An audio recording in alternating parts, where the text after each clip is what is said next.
A ste jih že pozdravili? Se pravi, jaz sem prvi dan tukaj, mi je dana ta čas, da vas pozdravim v takšnem številu, potem pa seveda bosta ti dve, ki so najbolj zasluženi, oziroma gospa, ki je najbolj zaslužena, da ste danes tukaj, ki je več govorila.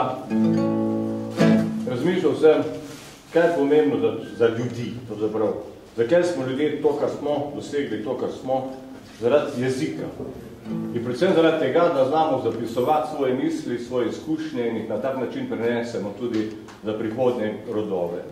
Predvsem je to nujno zaradi tega, ker smo minljivi. Minljivost je pač dejstvo.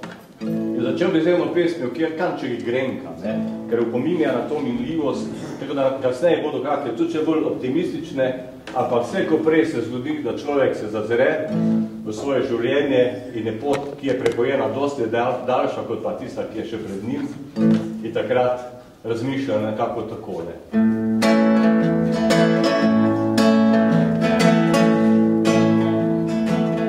Kako gre čas?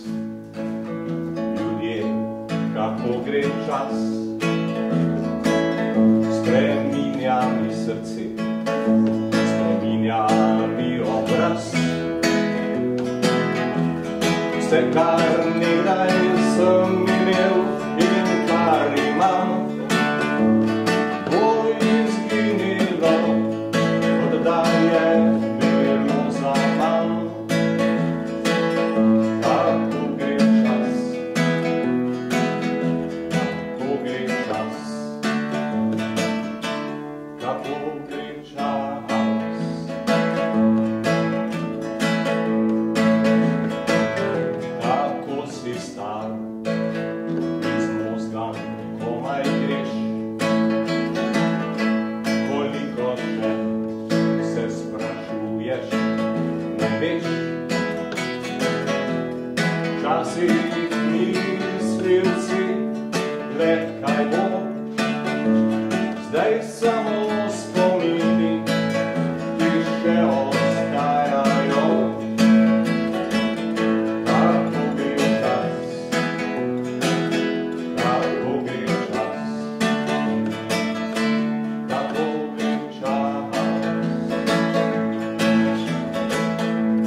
Smolarjem oglasim tudi v imenu Koroške osrednje knjižnice in vas v tem našem grajskem razstavišču vse lepo pozdravljam.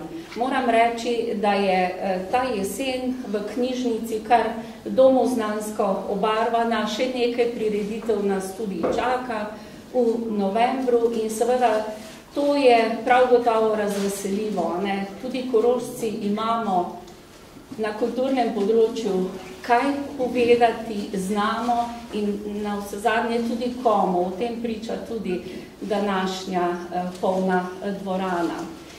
Za gospo Emo Golčar bi pa rekla, pa spet smo jo vendarle dočakali. Mislim, da nas je že s prvo knjigo, s prvencem Gelika presenetila in prepričana sem, da je seveda to svojo pripovedno žilico nit ohranila seveda vse do te druge knjige V objemu gore, ki se morebiti še bolj dotika teh naših krajev, ljudi, ne nazadnje ne posega tako daleč v preteklost oziroma pol stoletja, če je to daleč ali ne, relativno spet Adija. Relativno. Tako da vendarle predajam besedo gospe Emi Golčar, avtorici teksta, biografije bi lahko rekli V objemu gore.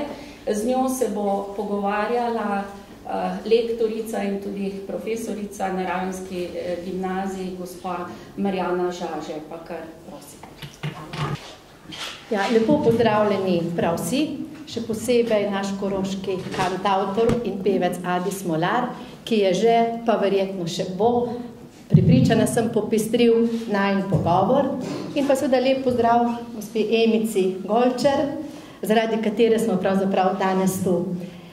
Emica, 13. je pa petek. Ste vraževerni? Ne, nisem posebej. Še posebno pa ne zaradi tega nastopa, ko mislim, da imam tako dva dobra pomočnika, da me bodo že reševala iz zagate. Vaš drugi roman V objemu gore, je izšel letos junija. Precej obsežen roman je, tisti, ki ga že imate v rokah ali pa ste ga morda prebrali, vidite ali pa ste videli, čez 500 strani ima, obsežnejši kot Gelika. In Emica, zopet ste pred polnim auditorijem. Kako se počutite ob tem, torej toliko ljudi vas je prišlo poslušati in pa ali so ti občutki taki kot po izidu prvega romana ali pa podobni? Najprej vsi lepo pozdravljeni, zelo sem vesela, da ste se v takem velikem številu odzvali na moje povabilo in ne bi posebej koga izpostavljala, vseeno moram pa pozdraviti dva župana in Adija Smolarja, ki je bil tako prijazen, da je prisluhnil moje prošnji in da bo polepšal moj in vaš večer. No, zdaj sem pa pozabila, kaj sem ja, torej vprašanje je bilo, kako se počutite v polnem auditoriju in ali so občutki podobni kot v izidu prvega romana? Ja, mislim, da so kar podobni, samo da sem v tem drugem romanu, ko sem ga pisala, nekako me je malo skrbelo, če bo dosegel toliko ust in ušes, kot je prvi, ker je prvi izredno bil bran in me je potem malo skrbelo, da mogoče ne bo tak, samo kot kaže, ga že zdaj radi berijo, tako da mislim, da bo v redu. V romanu V objemu gore ste zapisali, da je nekako že vaš profesor slovenščine na naši gimnaziji, na Ravenski gimnaziji, začutil, da imate dar za pisanje. To je bil profesor Sušnik, tako se da ugotoviti iz samega romana. Ne, mislim, ne tako ne Sušnik. Ne. Ja, torej ravnatelj, ja. bivši ravnatelj gimnazije, ravnatelj naše knjižnice. In pa začutila je, da imate dar za pisanje tudi profesorica Česnikova v medicinski šoli, kjer ste presenetili njo in pa sošolke z vašim spisom Desetnica, kakor ste sami naslovili ta spis. Govorili ste o sebi, ker ste bili 10. otrok v družini in zanima me, ali je to dvoje pripomoglo k temu, da se dokažete oziroma da ste se dokazali kot pisateljica. Ja, vsekakor. Zdaj bom pa kar samo sebe citirala, ker sem že napisala, kako je prišlo do tega. Enkrat sem bila poklicana ravnateljno, ker pač mi matematika ni šla in je bolj mama šla ravnatelja prosit, če bi se kako dalo urediti, pač mi kdo pomagal, da bi vendarle. No in seveda na tistem zagovoru se je na koncu tam je bil prisoten tudi profesor Gorčer, ki je bil moj razrednik. No in čist na koncu ko sta oba ugotavljala, da ne bo najbrž kaj dalo se pomagati. Je pa ravnatelj rekel tole. No pač sem slišal, da razmišljaš o študiju slavistike, to bi bila najboljša osnova za pisanje. Škoda je tvojega talenta, ne zavrzi ga. Popolnoma presenečena, a nadvse počaščena, seveda takrat nisem vedela, odkot ravnatelju prepričanja, da je za matematično zgubo še kakšno drugo upanje. Je v ravnateljih pohvalnih besedah ne imela na sebi, ker po sebi pišem tretji osebi. Ves ostali pogovor v njegovem kabinetu je ugasnil v tripanju te prijazne pripombe. Škoda, da se je tako zgodaj prepoznani talent udejanil tako pozno. Dr. Franc Sušnik, mojster slovenske pisane besede, ga ni doživel. Bi pa bil gotovo ponosen na Emino Geliko, ki jo je kot osebo sam dobro poznal. Prvenec svoje takrat že 70-letne dijakinje, ki je na Koroškem postal prava mala uspešnica. Tako, da mi ni bo treba razlagati, sem reč prebrala. V tem besedilu, ki ste ga prebrali, torej menite, da je to bila že spodbuda. Zdaj pa mogoče prije nadaljuje, bi lahko v obrisih predstavili vaš roman, o čem pripoveduje roman V objemu gore. Ja, kot je profesorka že sama omenila, da je moj profesor slovenščine je bil profesor Kamenik, in tisti je zelo cenil moje spise in velikokrat sem bila poklicana pred razred, da sem prebrala kak spis in je me tudi pač spodbudil v tem, da sem začela razmišljati. No, še bolj pa potem v srednji medicinski šoli smo imeli eno profesorico Česnikov, bila je tako malo, bi rekel, skoraj grozljiva, taka velika gospa, pa tako resno je gledala, pa si mislila, ne vem, če bo ta resna gospa, tudi če jih bom znala po njenem opisu, po njenem okusu napisati. In res nam je dala v šoli, da bi nas pač verjetno malo bolje spoznala, nam je rekla, naj napišemo nekaj o svoji družini. Smo si pa lahko dali sami naslov, no in jaz sem si dala naslov Desetnica, ker sem 10. očetov otrok. In sem seveda opisala v kratkih obrisih to svojo družino, kjer smo bili otroci 3 očetov in 2 mater. Pa še kukavičjega Mihca smo imeli tudi med sabo. In seveda je to in profesorci in tudi mojim sošolkam to strašansko ogajalo in so bile tako navdušene. In takrat sem jaz prvič prišla na misel, da bi to našo zgodbo bilo zanimivo opisati. In seveda sem to svojo sanjo nosila zelo, zelo dolgo, ker pač, ko si v službi, nimaš niti časa, tak. No, potem sem pa, ko sem pa prišla pokoj, je pa malo več časa bilo, pa še moje dekleta so me začeli nagovarjati. Enkrat je ta mlajša rekla, ko si nekaj prepovedovala o nekih dogodkih, je rekla, zakaj pa jaz nič ne vem o tem? Pa sem pa rekla, ja pač ne moraš vedeti, če se ne pogovarjamo o tem. No in je bolj rekla, mama, pa zakaj ti ne bi tu nekaj napisala? No in to mi je dalo tako iztočnico in tako veselje, tudi ker prej človek niti ne veš, a bi kdo sploh rad o tem bral. No in tako je nastala prva, no zdaj pa ta druga knjiga se pa začenja z očetovo smrtjo leta 46 in potem tja do 70 let pripeljem in to v tem času se dogajajo vse te zgodbe, nekaj se dogaja, seveda, večina se dogajajo tam v Objevu, gore pri Miheju, nekaj pa seveda tudi v času mojega šolanja v Mariboru, pa med enimi počitnicami, ko sem pri bratu, ne bratu, stanovala v Brežicah, to je tisti prvi fant, ki je bil veterinar, doktor veterine je bil in je v Brežicah bil vodja veterinarske službe in tam sem v eni prekrasni mili, po vojni zaplenjene, sem pri bratu stanovala in hodila v Brežice na prakso in tam je tudi nekaj zgodb. No, potem je vmes tudi še nekaj na selah se dogaja, ko so tudi ene počitnice tam preživili.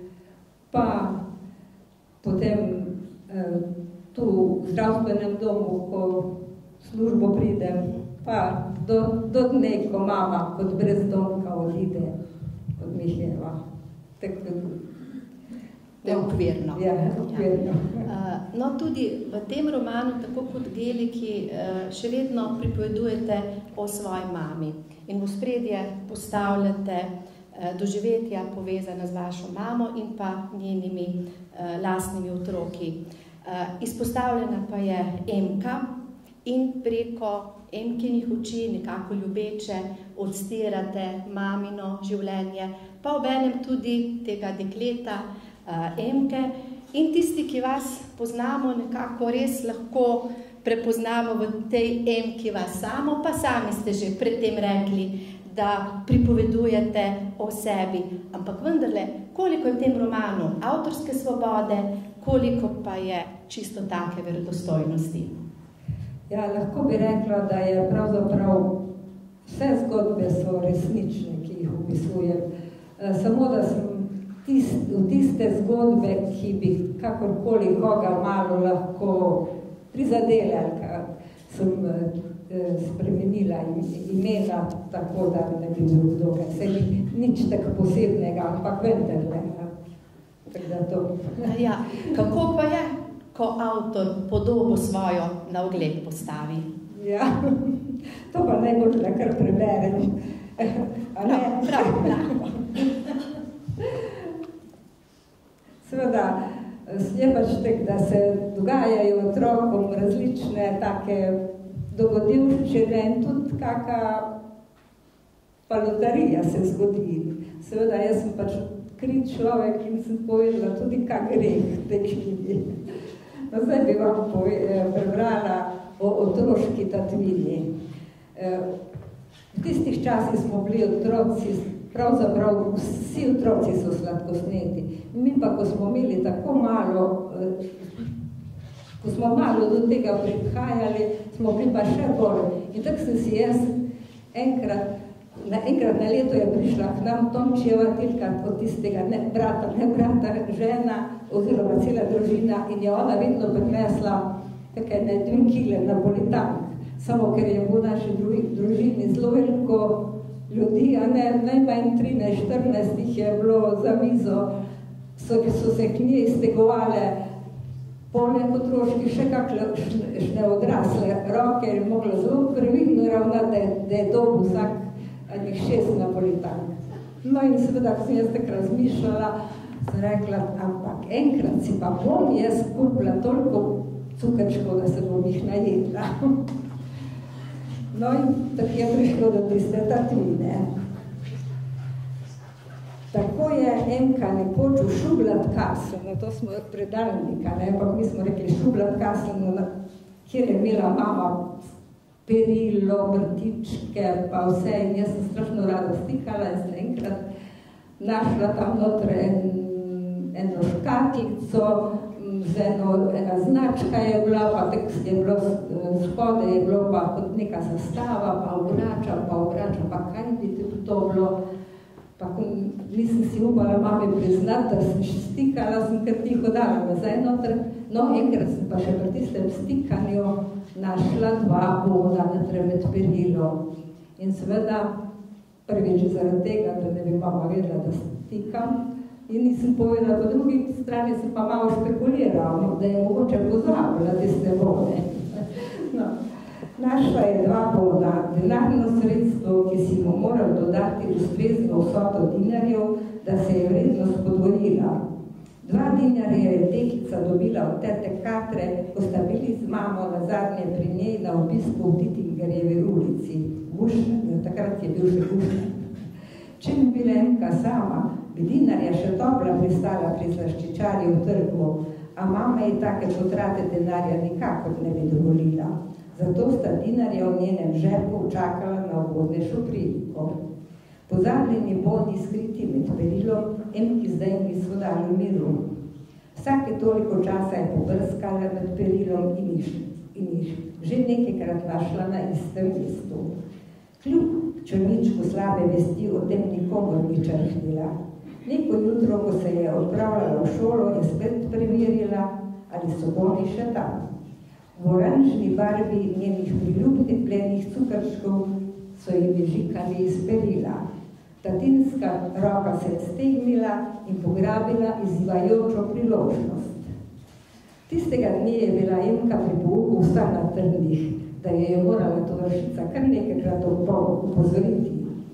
Po pouku je dekle s polnimi usti slin, ne da bi počakalo šolsko sopotnico proti domu Štručevo Tončko, steklo proti Ceknerju v trgovini pod Štalekarjem.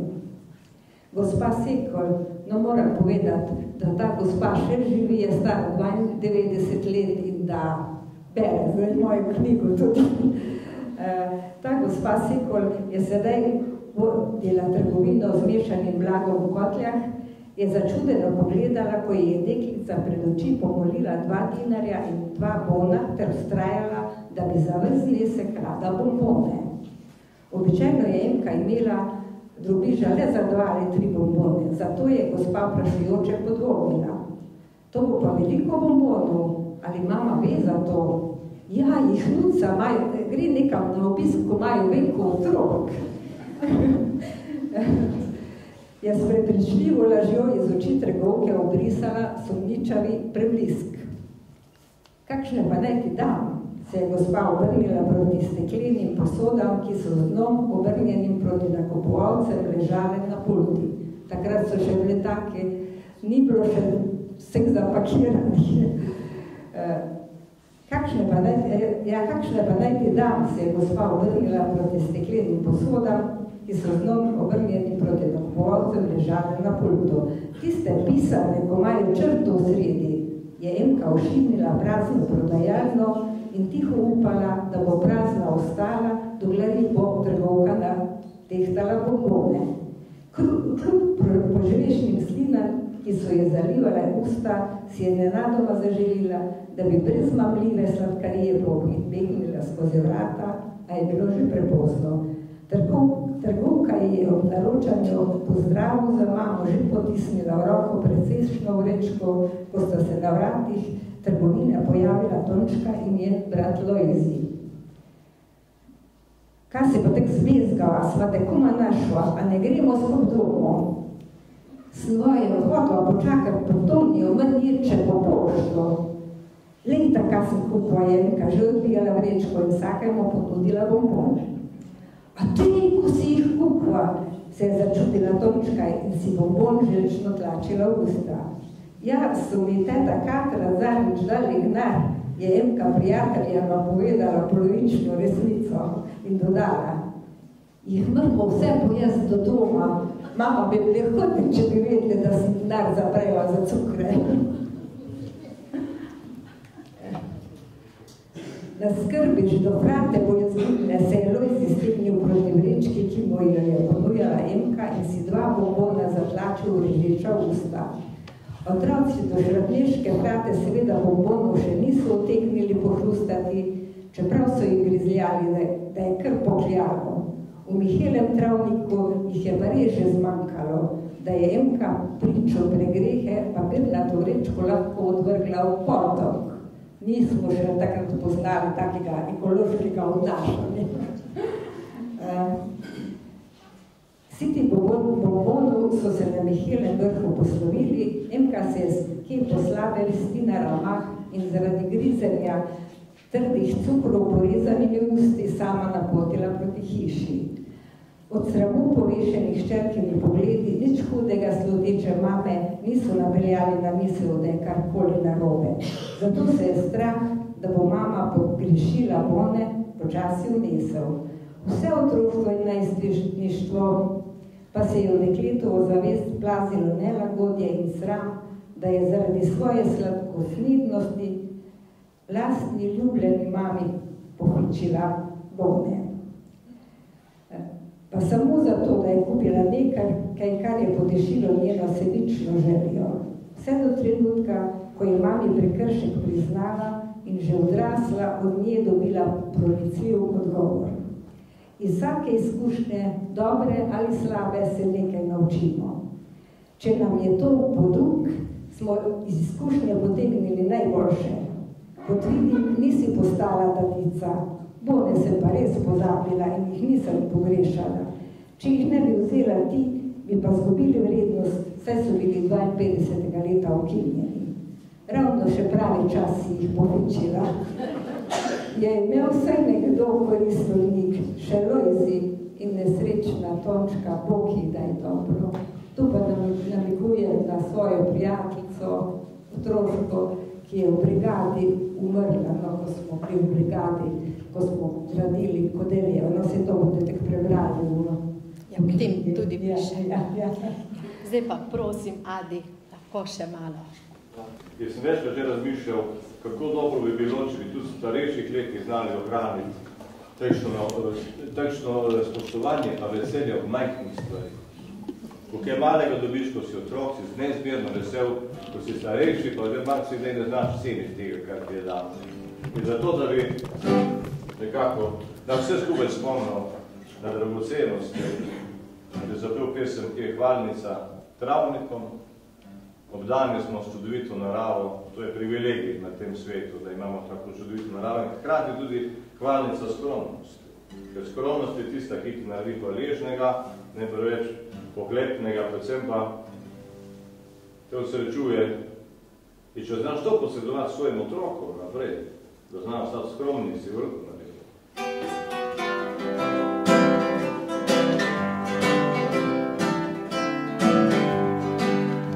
Sta na travniku ležala,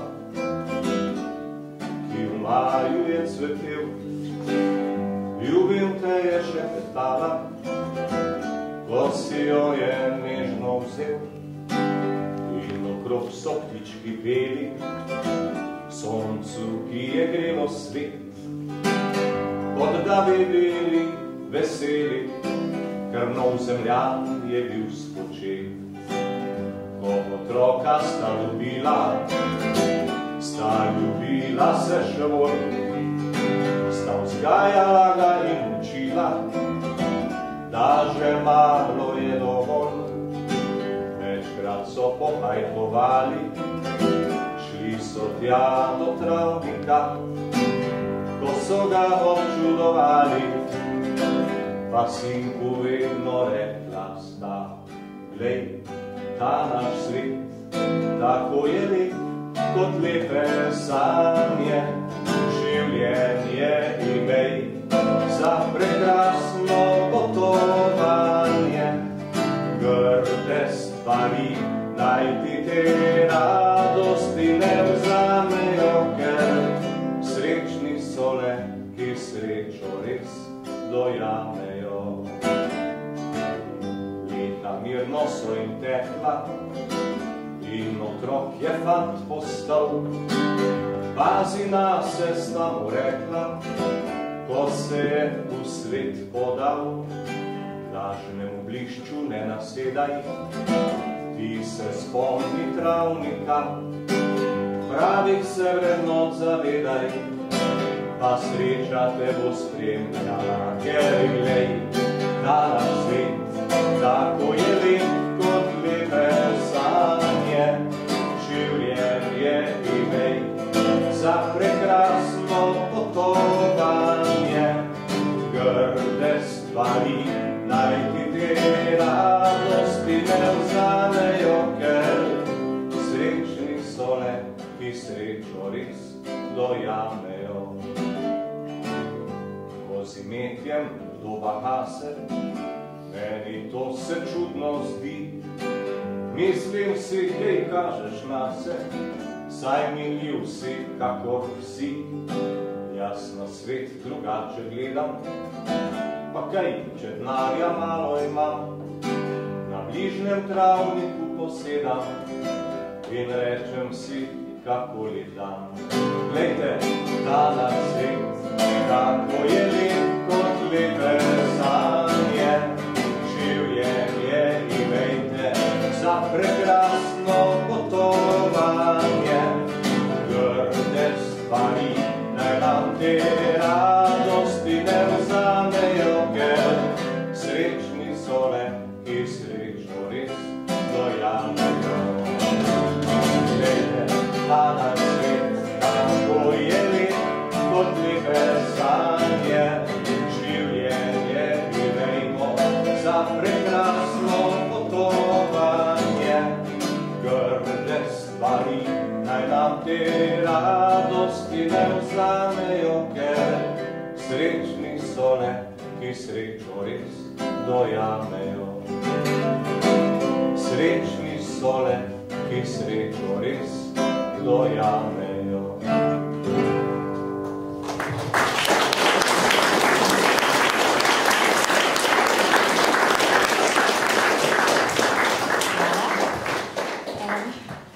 Adi je zdaj prav o svetu, ki je lahko lep. Vaš svet ni bil zmeraj lep, ampak vendar ste si ga nekako znali popestriti in v romanu pripovedujete tudi o tem, kako si ga popestrite s takimi majhnimi lumparijami, ob katerih bi tudi današnji tolerantni mami šli lasje po konci. Naprimer, to so bili ti ukradeni boni ali pa naprimer skok s padalom.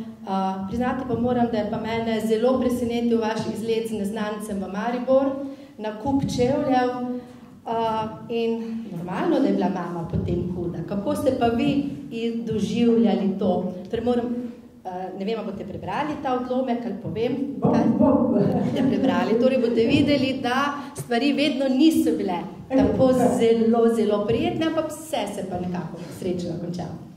Ja, v kratkem bom povedala to zgodbo, ki se je zgodila in kratko si komaj od mame izprosila, da sem si lahko šla kupiti čevlje, ki sem jih pa res nojno rabila in seveda sem zamudila avtobus tu ravno, ni bilo kakve trgovine s čevlji in sem hotela odravljati.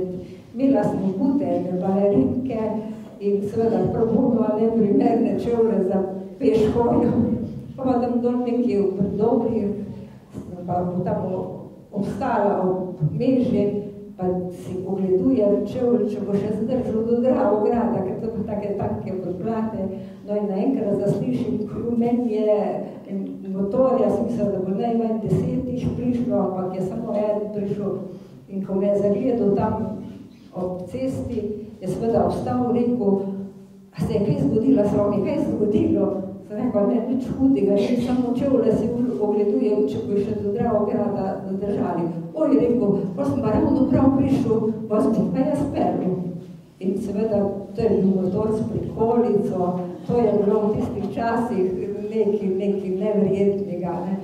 Da je, bila sem se mi štirini zagrabila to priliko, bila sem pa stara 17 leta, ne?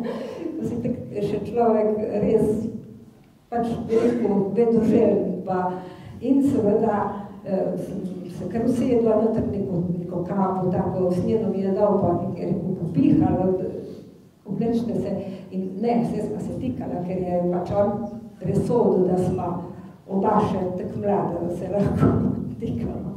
No in tam nekje pri Dravogradu je pa počasno in začel mi tako me pregovarjati, da ne bi šla pa jaz kar z njim v Maribor, tam imajo veliko več trgovin, pa veliko lepše čevlje tudi, pa skratka, vse super je bilo, pa sem jaz, veš, da sem začela, sem rekla, ne, to pa ne bo, mama ne bi dovoljila jeti, pa tudi jaz sem vedela, mama mi je dala ta krog, in pa vedela, tudi vi, bomo medva doma, dobro uro do Maribora, dobro uro nazaj, pol ure za nakupovanje.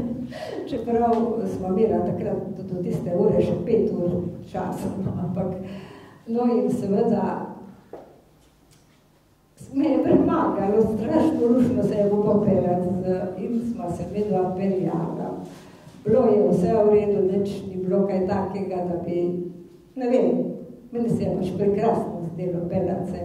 No in pa me je tam v Trinski ulici, ne, tukaj zdaj križišče, ko se gre na Magdalenski trg, pa gre na Gosposko, tam je vstal, on je imel milijonerke opravke, mene je odložil, kapo smo dala, da je dal noter nazaj, pa jaz sem pa imela tisto neko fotografalno torbo in seveda tam v Gosposki ulici poiščem eno trgovino z ličnimi, lepimi čevlji. Lični, lepi, trpežni, tako imelo to. In seveda je bila čist nova, odlila ta trgovina. Moja sestrična Marija, ko tudi pol nastopa v tem, je pa bila v tisti trgovini zaposlena, ne v trgovini, pač pa v računovodstvu Lileta.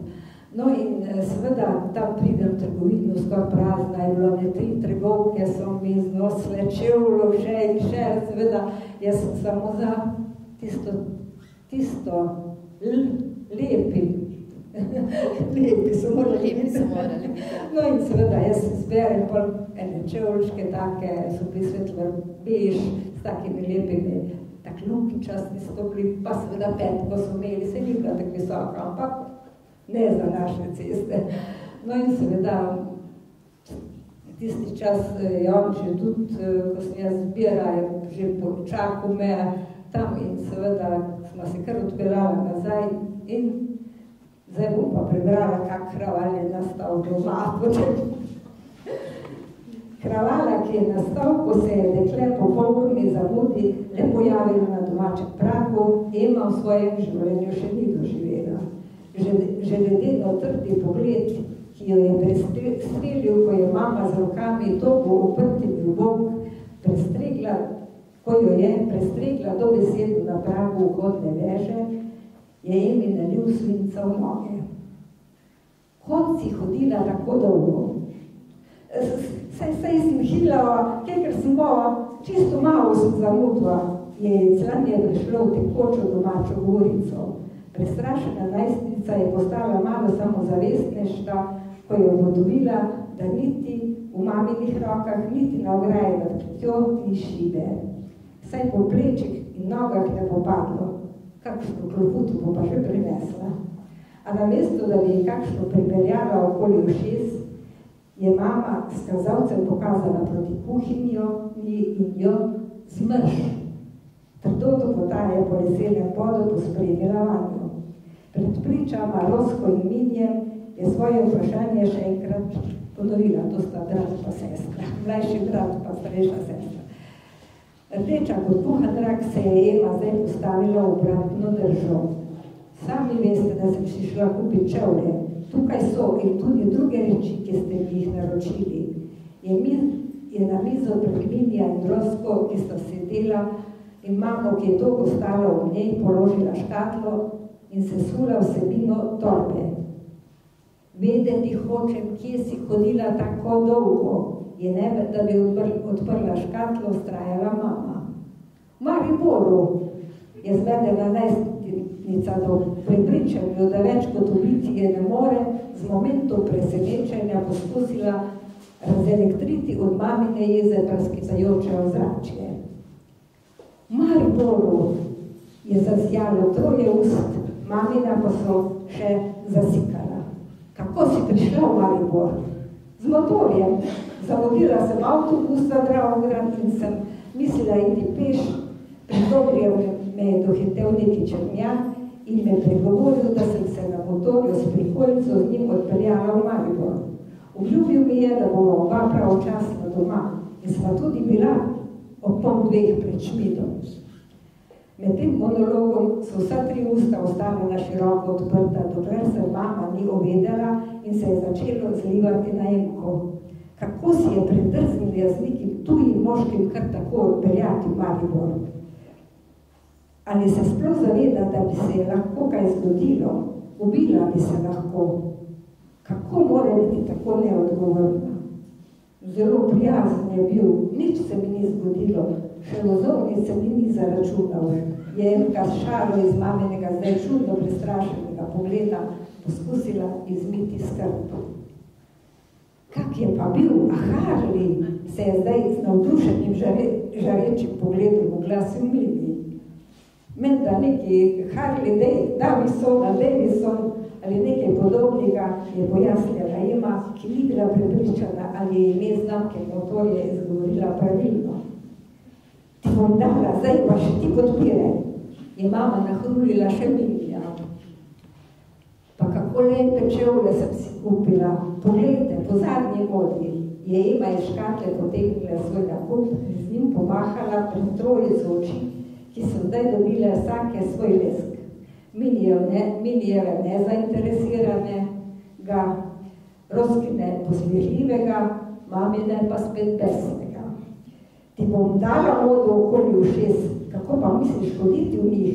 Tace si boš polovila, se je mama odpovedala klofuti, a je Emo slabšalna beseda, ki jo je uporabila, zabolela bolj, kot če bi jo udarila. Še posebej, ker je zdaj svoj privoščljivi lonček na njo zlila še sestra. Že pod pušnikom bojo tvoje pete moderno olupljene, če že ne boš v bano ali pa ubije. Se je Roska kar došila od smeha. Rekla sem ti, da ne kupi klumpa, ki ga ne boš mogla nositi. Premalo denarja imamo, da bi ga lahko metali stran. Je mamin jezni glas predrl Roskino režanje. Mama, tudi vi ste si enkrat kupili lepe, pa še predrage čevlje. Moji sploh niso bili tako dragi. Jih bom pa shranila za Maribor, tam imajo gladke pločnike. Je Emka za vsako ceno poskusila obraniti svoj nepremišljeni nakup. Ja, res je, a jaz sem svoje lahko nosila in tako dolgo, da so svojo ceno pošteno odslužili. Ti pa rabiš čevlje tukaj in zdaj, je mama dokončno pribila in tako zaključila Janovo debato. Modni čevlji so na Emino veliko žalost po pošti, naslovljeni na sestrično Marijo Gradišnik Rio, romali v Maribor. Seveda je bilo čevljem priloženo tarnajoče pismo, v katerem Emka sestrično prosi, naj čevlje zamenja za kakšne podobne z nižjo in debelejšo peto. To je Rija tudi storila. V paketu so se čez kakšnih 14 dni so prispeli, čez kakšnih 14 dni, sedaj na mamino žalost še modernejši čevlji. Res so bili z nižjo peto in širšo peto, ki pa je bila tudi oblečena.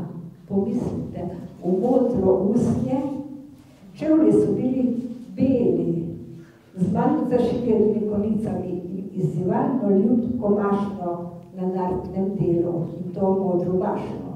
Prej ste jih videli gor, jaz jih celo imela na podelitvi svoje diplome.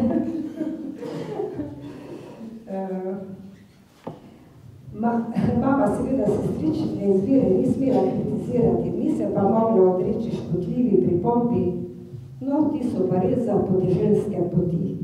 In prijeli se vidi, da jih je izbirala meščanka, kot je videti, si do jeseni obsojena na bose noge. Nič hudega, saj me tak nikamor ne pustite za naš rodnik, ne nucam lepih šolnov. In bom nosila pa v Mariboru, se tudi triumfirajoča najstnica najstnica ni mogla odpovedati pripombi na račun maminega strogega nadzora nad seboj.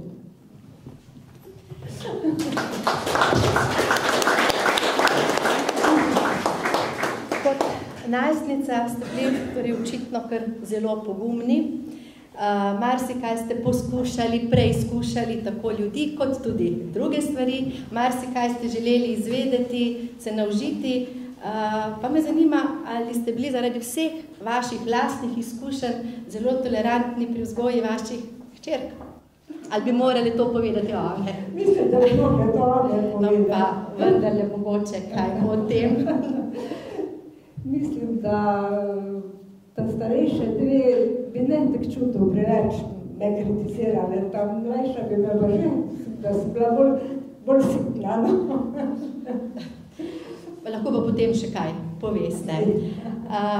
No pa morda še to, v romanu ste pisali o sebi. A se je kje zatikalo, kje je bilo morda najtežje pisati, kje pa je kar nekako steklo?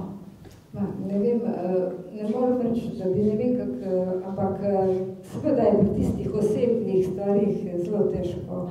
Ne veš, kako naj napišeš, koliko naj napišeš, da ne bi bilo razumljeno narobe. Ja. Pa prosim še, Adi. So zabavne zgodbe s precejšnjim prekusom grenkobe, pa tudi. Ja. Odnosi so bili takrat drugačni, če že drugo ne, če ste opazili, ker so otroci vikali. Ja, jaz sem to. Mi smo bili še tak sporočeni drug do druge, da po tej plati je res bilo težko odraščati. Pa tudi zdaj ni lahko vzgajati otrok. Ampak, predvsem je pomembno nekaj. Predvsem je pomembno, da otrok ne dajemo v nič, ampak jih čim večkrat pohvalimo. Čim večkrat jih cenimo, kako zaboli beseda. Ne? Beseda bolj zaboli, če rečeš otroku, nič nisi vedni, z tebe nikoli nič ne bo. Kakorkoli že, če ga daš v nič, to se za vse življenje zapomni otroci. Zato sem jaz velik pristaš tega, da treba spodbujati, pa ne samo otroke, tudi odrasli to potrebujemo. Besede spodbude, besede nas pohvale in predvsem je pomembno to, da zna človek pohvali tudi samega sebe. Prerado se zgodi, da sami sebe dajemo v nič, potem se pa čudimo, kako to, da nas drugi ne cenijo tako, kot bi si mi zaslužili. Se pravi, ta pesem, ki bom zdaj zapel, nekako ne bi spodbudila ljudi k temu, da bi bili srečnejši. Srečen si pa takrat, ko imaš samega sebe, ko si zadovoljen s tem, kar pač si. Ker so ljudje, ki enačijo srečo pa lepoto, recimo, si mislijo, on je tak lepa, ona je tak lepa, ona je bolj srečna od mene, ker pa nisem tak strašno lepa, pa lepa. Ampak jaz pravim, če drugo ne, jaz sem živ dokaz, da sreča pa lepota nimata ne skupaj. Ker jaz sem srečen človek. Zakaj? Zaradi tega, ker vem, kaj je pomembno v življenju. Se ne sekiram zaradi tega, če je kakšna pomanjkljivost, na katero me nekateri tudi radi opozarjajo, ampak si ne zdam v srcu tega. Jaz, ko se v špego pogledam, jaz vedno rečem pozdravljen lepote. Lep dan ti želim.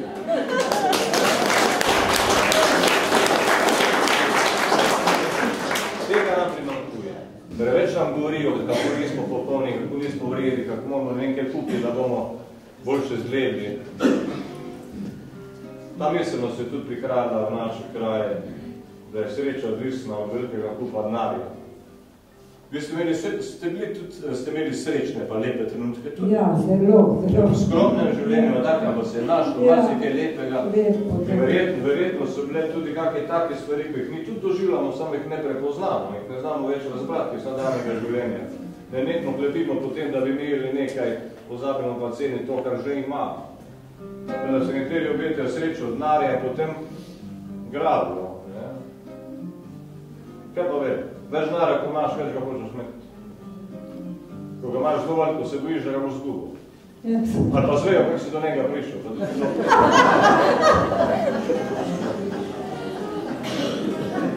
So ljudje, ki si obetajo srečo od pomembnega položaja, od funkcije, češ, To je sreča, če lahko ukazuješ drugim, če te drugi se pobogajo, pa se klanjajo. Če v tem iščeš srečo, pozabljaš, da je sreča bolj odvisna od tega, kako so srečni tudi ostali proti tebi. Predvsem je pa tako, da v življenju slejko prej vsak doživi trenutek, pa velika večina. Ko se znajdeš pred zdravnikom, pa ti pove eno diagnozo, pa malo odkima zravno. Takrat se pa zaveš, kaj je prava sreča. Čisto, kar si imel vaš čas, pa nisi opazil. Glavno, da je glava cela, glavno, da srce še dela. Pa glavno, da ni vojne. Drugo bomo pa že. Se včasih gledam po gledalo, je za videti bore malo, ena čupa, velik nos in kup kosti. A drugi lepi in postavni, perirani ali pa naravni so krasni, prava paša za oči. Pa rečem, klic pa lepota, glavno, da je glava cela, glavno, da srce še dela, klic pa lepota, glavno, da je glava cela, da pa la, pa ploskate zdrav, la.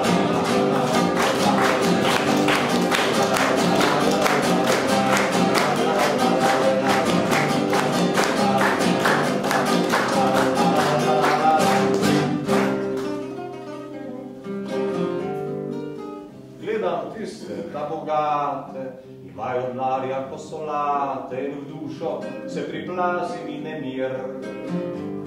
Saj zame sanske so reklame, razen tiste za salame, za konzerve in za skret papir. Pa rečem, klik na denarje, glavno, da je glava cela, glavno, da srce še dela, klik na denarje, počakajte na lala. Glavno, da je glava cela,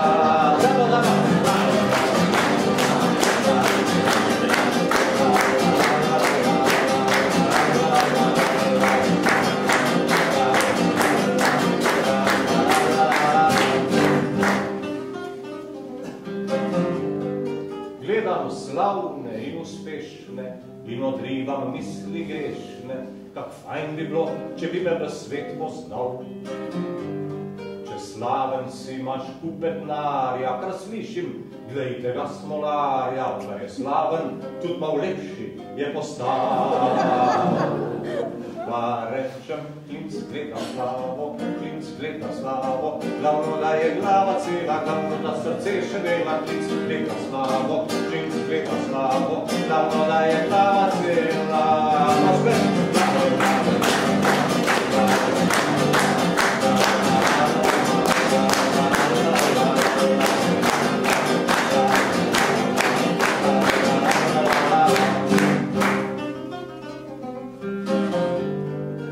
Človek sanjari, pa ga mine, škoda časa za skomine, vsak ne ceni to, kar že ima. Hudo je, pravzaprav ne huje, kar meni je na srečo tuje, biti brez pameti in brez srca. Aplauz.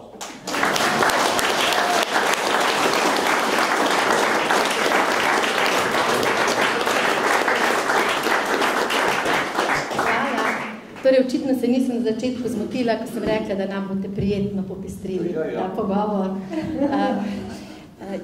Pa še par besed mi dve.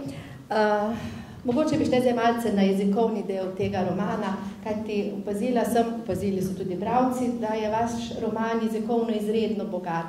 Veliko nenavadnih besednih zvez, metafor, krasnih pridevkov. Odkot to znanje?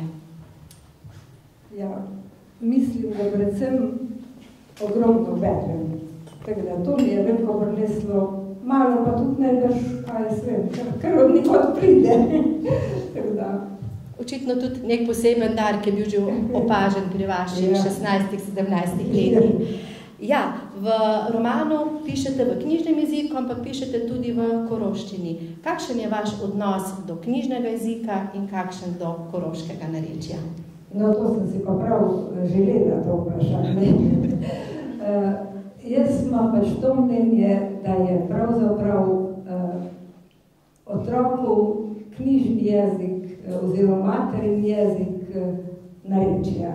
In nikakor ne more govoriti, naprimer tudi v dialogih pri otrocih vedno uporabljam narečje, ker otroci še ne znajo pravilno govoriti. Tudi sama mene, naprimer, ko jaz domače ljudi gledam, skoraj ne morem pravilno slovensko govoriti, ker me tudi podelja. No pa tudi, recimo, ti klapci in dekle, ko so bili včasih, vse niso se nikjer srečali s knjižnim jezikom, tudi ne morejo, in sem tudi njim dajal ta koroščino. No, naprimer, moja mama ni bila, ona je bila pravzaprav Štajerka, Pohorka, in čeprav je ona zelo zgodaj zapustila dom svoj že pri 11 letih, ona je pol nekako se naučila po teh raznih službah govoriti, da ona nikoli ni čisto koroško govorila. Ona je, naprimer, še brala, ko je sonce, recimo, ko so pisali solnice, je ona solnice, ampak in tudi skozi je govorila, ona je vedno na L, ni rekla šla, tako mi rečemo, ampak je rekla šla. No, seveda, knjižnega jezika se naučimo popol in je seveda prav, da ga uporabljamo in ga moramo tudi negovati. Hotela sem pač upravičiti to, zakaj jaz dajem otrokom, pa tudi, naprimer, če se ti skregaš ali pa če si v nekem afektu, bi rekel, to ne moš, kaj si mi pa naredila, reči. Kaj pa delaš? Bi rekel, mislim, to so tistih takih, to je pač. No, vi ste se razveselili vprašanja, jaz pa vašega odgovora, zato ker gotovo je pravilna uporaba koroškega narečja v določenem okolju in seveda znanje knjižnega jezika. Tako da mislim, da tu res tako pametno, zrelo, odgovorno razmišljanje. No, samo ne pripombo imam še. En prijatelj, naš Mariborčan, je tek slikovito opisal, je rekel, da sicer zdaj malo bolj počasi bere, ker si mora včasih kak stavek na glas prebrati, ker ne razume narečja. Tako da drugi bojo malo bolj dolgo brali knjigo. Torej za naš koroški je pa lažje, ja. Pa, dobro, še kakšno vprašanje, dve. V romanu iz mladostniških let pridete v čas odraslosti. Poroka, skrb za družino, služba, zabave v službi. Torej morate vendar nekako poskrbeti zase in pa za družino, obene pa tudi poskrbite za svojo mamo. Lahko bi rekla, da vam ni bilo najlažje, ampak tisti, ki vas dolgo poznamo, sem sama ugotovila, da vas poznam več kot 50 let, se vas vedno spominjamo kot take izredno nasmejane, lepe gospe, vsej verjetno navzven. Kako ste zmogli, kljub težkemu življenju, nasmejani?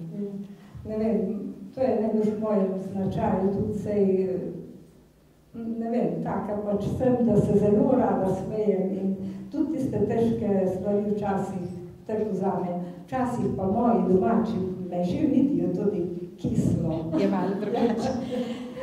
Ja, pa morda še to. 2 romana, konča se nekako v vaših zgodnjih, zrelih letih. Kaj pa zdaj naprej? Težko vprašanje.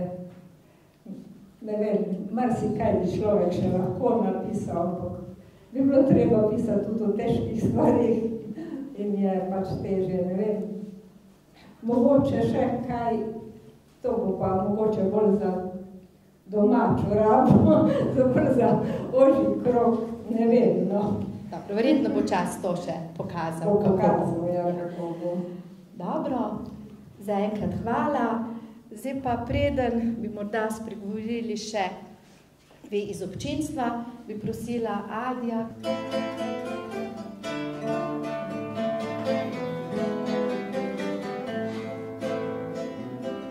Danes stara stvar siva, zna se težko bremeli,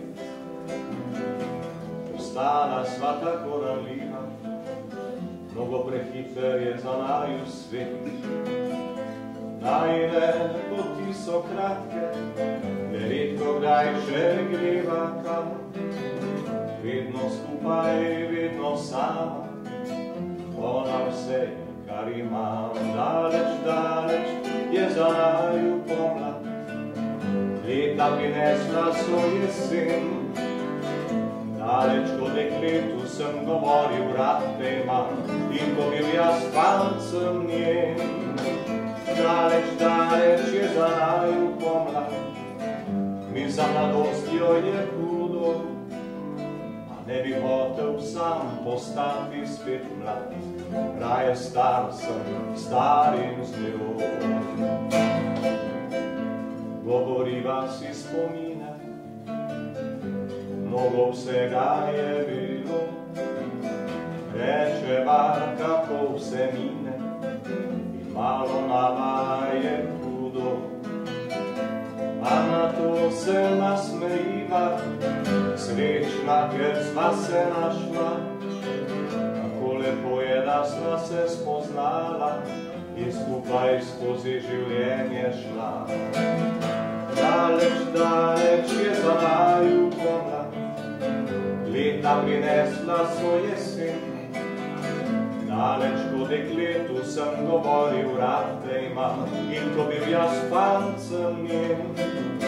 Daleč, daleč je za naju pomlad, mi za mladostjo je hudo, a ne bi hotel sam postati spet mlad, raje star sem, starim z njo. Daj, daj, daj, daj, daj, daj, daj, daj,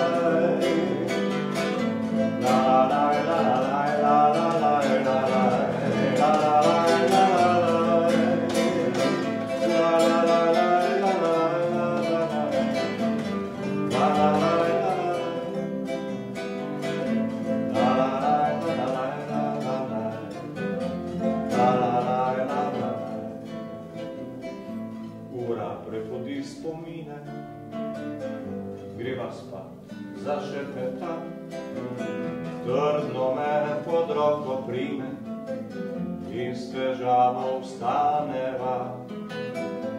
Po noči k meni se privije, vsak njen dotik, tako poznan, mi prežene grenko misel, kdo od naju ostal bo sam.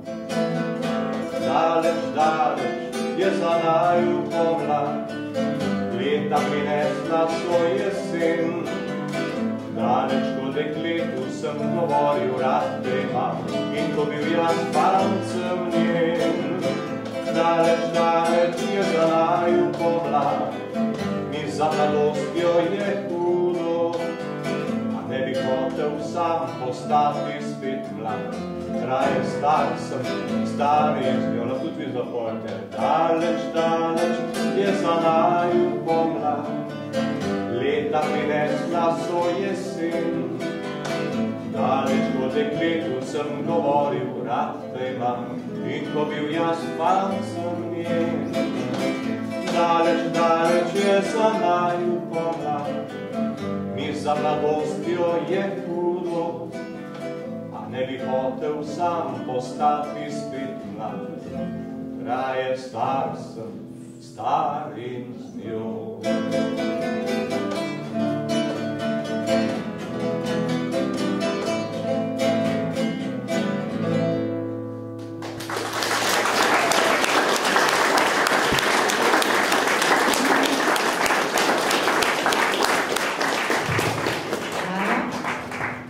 Ja, sedaj ste pa na vrsti vi, poslušalci, bi kdo kaj vprašal, kaj povedal.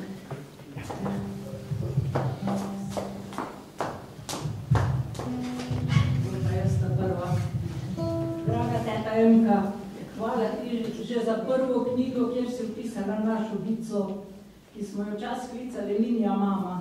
Ja, še veš. Ja, vem. Huda je bila Emka, namreč mi smo po našem najstarejšem bratu, ki je tudi opisano v knjigi, da je posledica bolezni bila težko govoril, zaljubljen je bil v Minija, je pač rekel Minija mama, ne? Mi pa najši za njim smo kot klicali, dokaj mi Emka se enkrat zbudila pa rekla, pa se je tudi moja mama, zdaj pa Minija mama, ne? No in taj naprej so gre pa vica.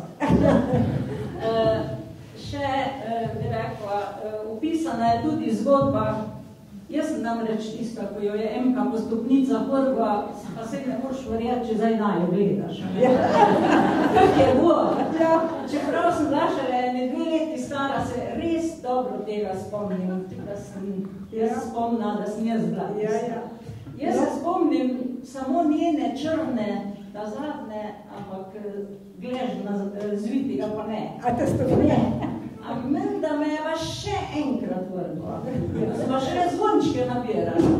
Tisto se jaz ne spomnim, Emka se je in mi je za Abrahama prekrasen šopek zvončku skleklala, tako da me to spominja na tisto.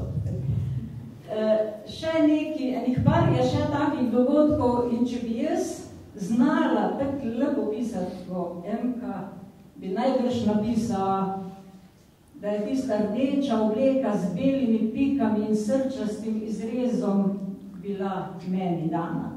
In sem jo zelo, ful rada nosila. Še zdaj se večkrat na njo spomnim, ampak zdaj bi jo kvečemo že moje vnuki dela. Zdaj pa samo prekinem še. Ta obleko, ki je Vida tako lepo opisala, je imela tudi moja najboljša prijateljica iz otroštva.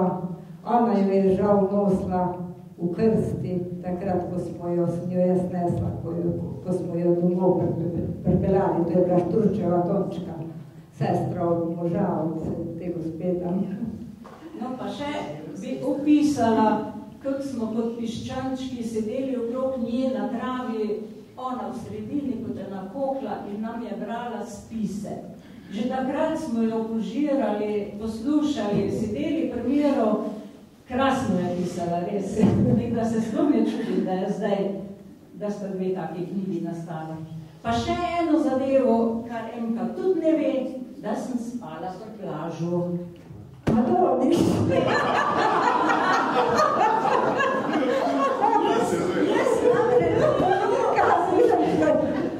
Jaz zelo pogosto prvici prespava, a ne, in enkrat pridem spet, pa pravijo Vica. Zdaj pa čist tiho, v posteli že eden leži. Smislavica se hecajo, ne? Pa res grem nadar. Ja, nekdo je bil pokrit s kotrom, pa spal, jaz pa tam čist tiho. Pa sem zaspala, ampak drugo jutro, jaz nisem videla, kdo je bil, ni ga bo več, ker je že umrla na ših. To so mi pa Vica izdali, da je bil to Blaž. To je prvi mož. Hvala.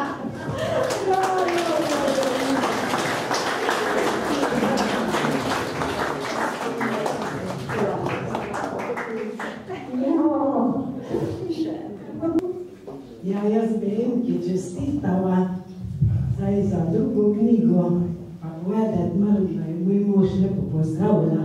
To je pa Lojzija, ki ga je tako lepo opisala.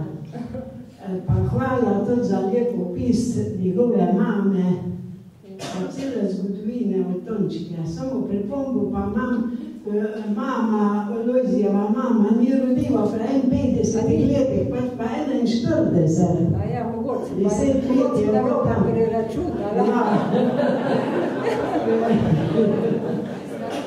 Ja, drugače pa zelo lepo opisano tudi življenje Tončke, ne kot svešolke, pa pole, ko sta šli v brigado, pa ko je grozna tragedija se zgodila, da je umrla, ne. In je v testi obleki, ko je bila obdukcija, ne, ko je umrla, so jo oblekli, pa so jo pa za nesponke zgub zaklenili, da se testi zareza ni videla. Testo je pa moj brat ji kupil za spomin. A ja, no, vidiš. Drugač pa, ne vem, testo imam jaz še zmerno v sebi, testo me tak teži, ko si v prvi knjigi napisala. Pa je bil moj ati, ko je bil tretji ljubimec Gelike, pa je bil prvi del,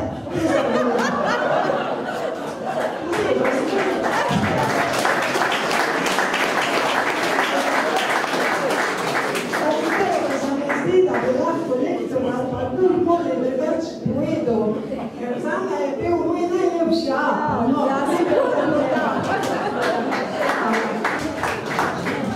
Ja, sej Emi zagotovo ni tako mislila, pa tudi Ani je prej lepo povedal, kako je to zelo. Ja, to je otrok rekel, to je 8-letna deklica rekla in tudi tista mi je povedala, kak je to prišlo do tega in sem tisto zgodbo opisala in Micka mi zdaj rekla, da mi do smrti ne bo požarila. Nekaj se rekla, da smo že tako vse pomrli, samo še pa 6 otrok živi. Vse tisti 6 otrok smatrajo, da mali, da je bil njihova tako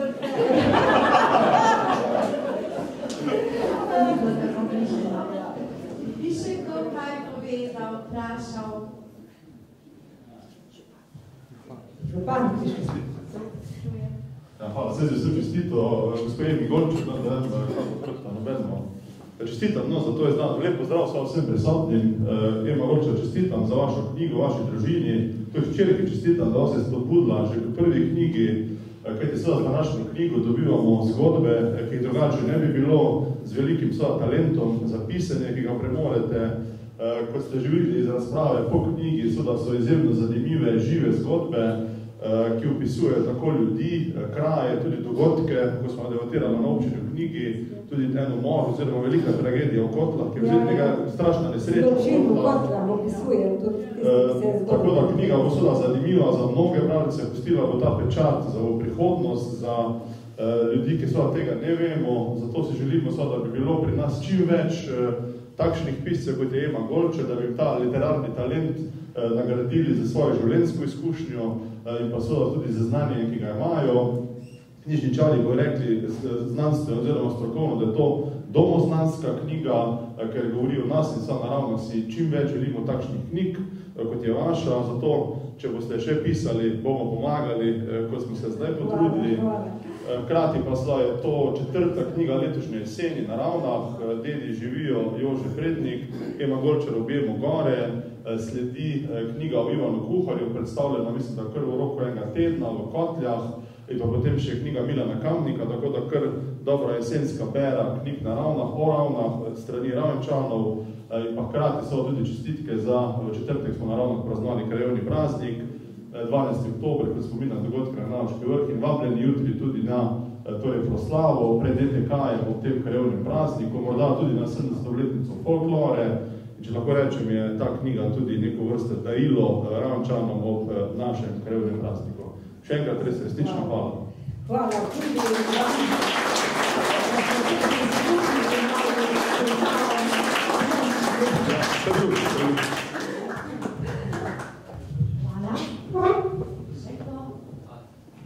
A veš, kaj sem je pa tako povedala, ko sta šle s tisti paniki na Kirfat, ja.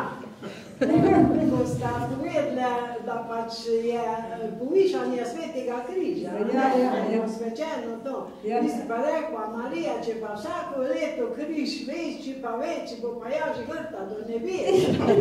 Da je pa panika, neko Ana, nikdar ni klev ali pa karkoli.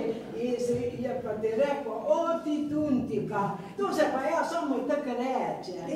No in tista beseda me je pa tako pri srcu, tako lepo se je izrazila. Vsakrat smo molili celo pot, 6 ur trajajoča pot in smo molili skoraj celo pot. Panika je bila tako malo posebna, je pa pri nas živela.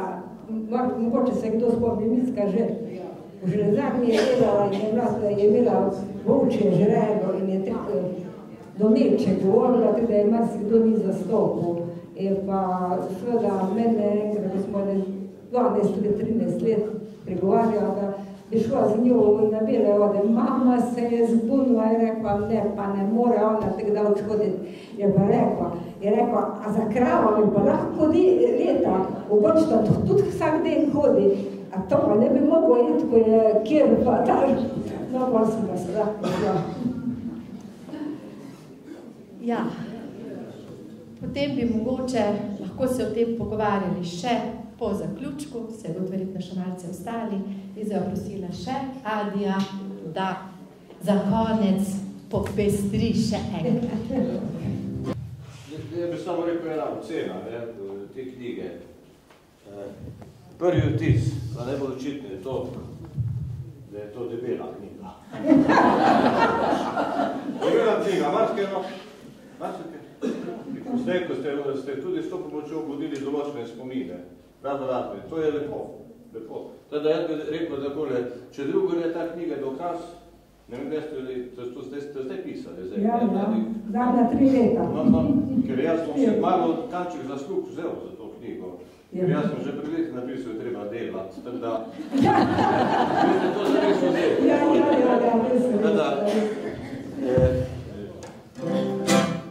A Tuntika je pisala. Da ne bi Eno pet sem še zatem. Malo se bom navezal na to Tuntiko, malo se bom navezal na to, ko ste vi dejali, da je, ko se človek skrega, da ne more po knjižni slovenščini se krega. Tako dejal. Najboljši, če se toh ne kregaš. To je zelo pomembna stvar, da se prav kot tema, da bi kaj grdega rekel. Jaz za to še dojal, zakaj jaz nimam nareča Koroškega. Verjetno ne veste, moja mama je bila iz Prlekije. Da sta starša doma, da sta se kolikrat razumela, ata iz Trbon, mama iz Prlekije, ona je mučala drugače, tudi je tako po Koroško, te doma sta se pa zelo trudila, pa so vadva, in to je obema sestru nama ostalo. Jaz se edino, kar sem bolj po Koroško po temu, ko sem v gimnaziju, tu smo začeli tudi bolj, da bo zgor, drsa pa dolta. Če gre Prlekijo, ne pa počim tudi, pa raznem tudi, pa tako, ne tega. No, ampak da se navežem nazaj, kot sem dejal, marsikeno, spomini lepih, kakšnega pa tudi kaj jezi, mislim, kaj zmoti. Zelo pomembna stvar v življenju je ta, da se tako nekako sprijazniš. Ko te kaj jezi, ko te kaj žalosti, ko te kaj skrbi, če lahko kaj spremeniš, spremeni. Če pa ne moreš nič, se pa prav s tem ne splača prav vremenjevati. Ker tega se pa potem greni življenje zaradi marsi česa, da naprej pa nazaj, pa do smrti ne pozabiš, pa ne odpustiš, recimo, pa da tudi že tu reče jedno.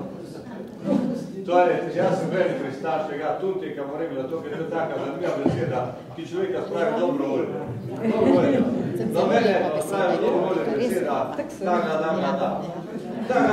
To nič ne pomeni, ampak to z nas pred leti že pogrutal, da ko me kaj jezi, pa če se oče do krega z mano, pa mi kaj govori, pa nek naprej, ko te ima, da bi mo kaj nazaj rekel, pa ti je žreka, ti vam ga gleda, pa reče, ruš kaj. Tako da.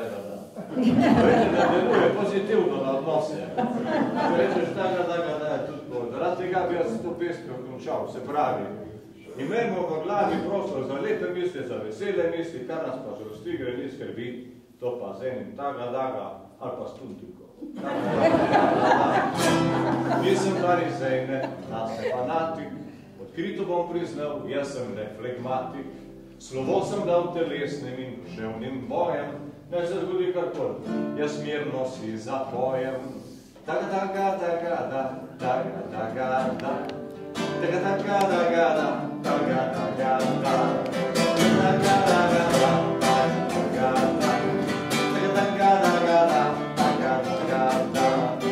Ena mi je ženska spet se je ranila, sem ljubil jo zelo, a me je zapustila.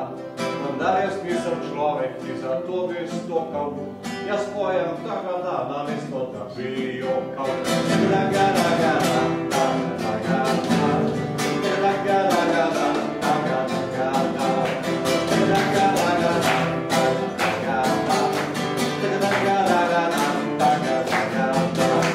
Večkrat bil sem lačen, ko sem še študiral, štipendijo sem svojo lahko lehiral.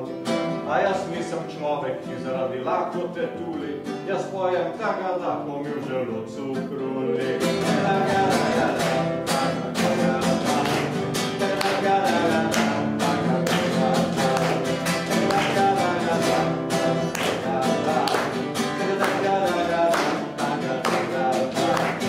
Gledam poročila same svinjarije, ko Prebiram časopise, zona me oblije, a jaz nisem človek, ki se živcira. Jaz pojem tagada, to se svet podira.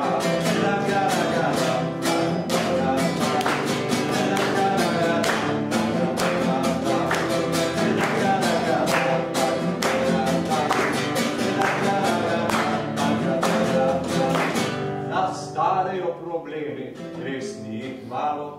Pride dan, ko misliš, da te bo kar pobralo. Stokaš in slikuješ, nikdar ne bo bolje. Zaboj si tagada, pa boš boljše volje.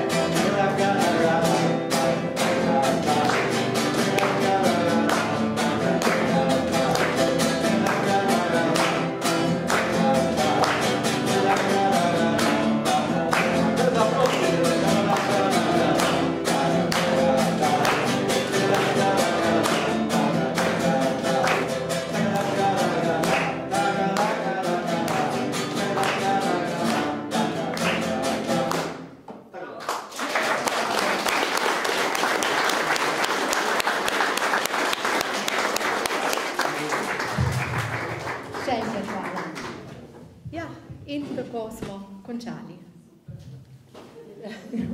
Ste še vi kaj povedali? Tagada.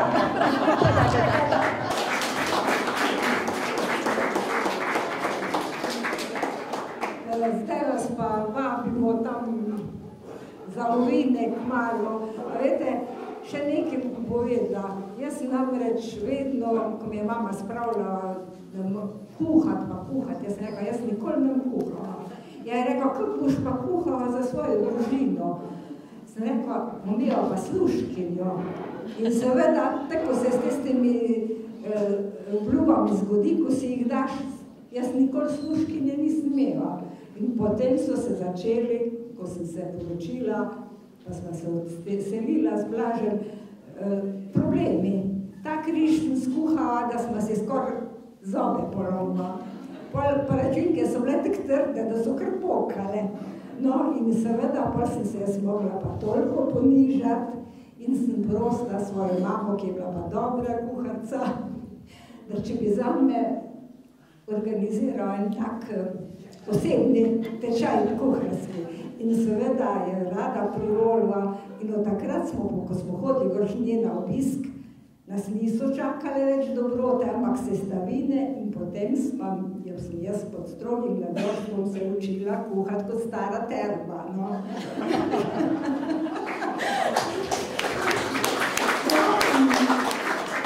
Da boste videli, da mi je nekaj vendarle še ostalo, da sem tudi se nekaj naučila, prosim, če gremo tja v zadnje, pa malo pokusite moje dobrote.